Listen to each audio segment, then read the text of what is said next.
Gandang hapon po mga kachilax. Ako po ulit nagbabalik si Neil Brillantes dito sa Moretti.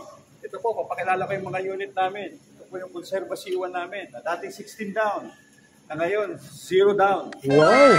138 kilometers, 110 kilometers per hour. No? Conserva C1. Ito po yung Conserva C3 namin. No? 332 kilometers plus may solar panels. Oh, solar panel. Galing. Pero po, available po yan. No? May bago tayong unit dito, ang ating Brevi, no? Brevi B, ito, no? Kulay white siya, no? 200 kilometers ang range nito, no? Tapos, speed nito is 100 kilometers per hour. Brevi classic look. Nice. Yan. Andito naman po yung ating Brevi na ang itsura ay gaya ng isang sikat na brand. Ngay. Makikita nyo, no? Ganda oh. Yan.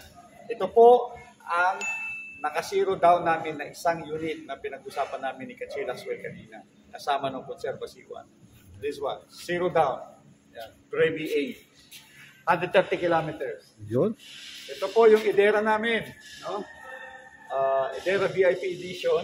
Ang kaibahan nitong Idera Edition, meron po itong dalawang charging port. No? Yan. May fast charger siya, at saka yung common charger sa bahay. Dalawa, no? SUV type ito, no?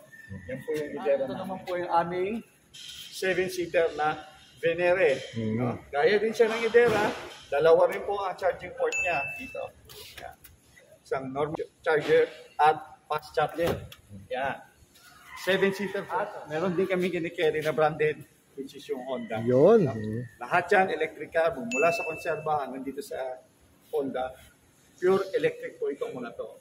Kaya bumisita kayo dito sa amin, sa Moretti, Philippines, sa Pasig, para makita nyo lahat ng EV namin na mag-fit sa inyo, perhaps sa budget ninyo, o sa pangangailangan nyo. Bumisita po kayo mga kachilax.